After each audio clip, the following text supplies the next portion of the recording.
everyone. We're going to go ahead and continue with Tuck Everlasting, Chapter 9. Take out my trusty bookmark. Chapter 9, page 46. The August sun rolled up, hung at mid-heaven for the blinding hour, and then at last wheeled westward before the journey was done. But Winnie was exhausted long before that.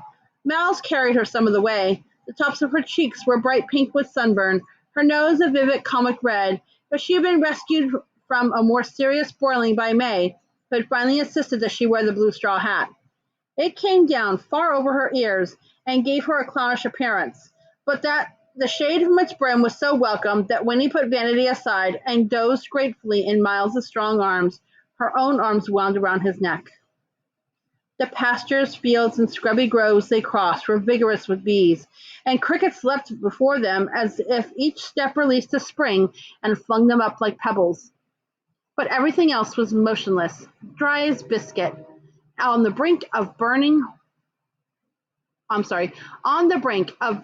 hoarding final reservoirs of sap, trying to hold out till the rain returned, and Queen Anne's lace lay dusty on the surface of the meadows like foam on a painted sea.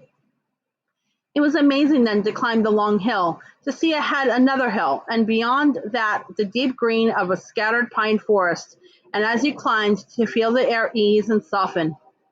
Winnie revived, sniffing, and was able to ride the horse again, perched behind May. And her oft-repeated question, "Are we almost there?" The welcome answer came at last. "Only a few more minutes now." A wide strand of dark pines rose up, loomed nearer, and suddenly Jessie was crying, "We're home! This is it, Winnie Foster!" And he and Miles raced on and disappeared among the trees. The horse followed, turning onto its rutted path, lumpy with roots, and it was as if they had slipped in under a giant colander. The late sun's brilliance could penetrate only in scattered glimmers, and everything was silent and untouched. The ground muffled with moss and sliding needles, the graceful arms of the pines stretched out protectively in every direction, and it was cool, blessedly cool and green. The horse picked his way carefully, and then ahead the path dropped down a steep embankment, and beyond that, Winnie, peering around May's bulk, saw a flash of color and a dazzling sparkle. Down the embankment they swayed, and there it was, a plain, homely little house, barn red, and below it the last of the sun flashing on the wrinkled surface of a tiny lake. "Oh, look!" cried Winnie. "Water!" At the same time, they heard two enormous splashes, two voices roaring with pleasure. "It don't take 'em more than a minute to pile into that pond," said May, beaming. "Well, you can't blame 'em in heat like this. You can go in too, if you want." Then they were at the door of the little house, and Tuck was standing there. "Where's the child?" he demanded, for Winnie was hiding behind his wife. "The boys say you bring along a real, honest-to-goodness natural child." "So I did," said May, sliding down off the horse, "and here she is."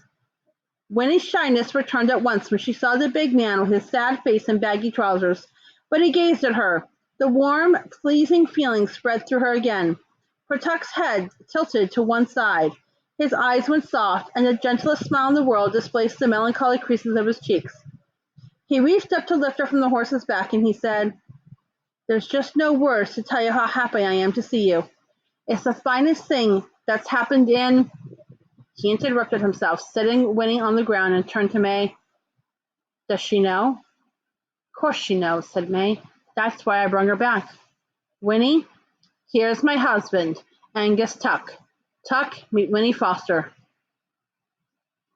"How do, Winnie Foster," said Tuck, shaking Winnie's hand rather solemnly. "Well, then." He straightened and peered down at her, and Winnie, looking back in his face, saw an expression there that made her feel like an unexpected present, wrapped in pretty paper and tied with ribbons, in spite of May's blue hat, which still enveloped her head. "Well, then," Tuck repeated, "seeing you know, I'll go on and say that this is the finest thing that's happened in, at least 80 years. That's the end of Chapter 9. I'm going to place my bookmark, and I'll see you guys next time with Chapter 10. Have a great day. Bye. Where's my thing? There it is.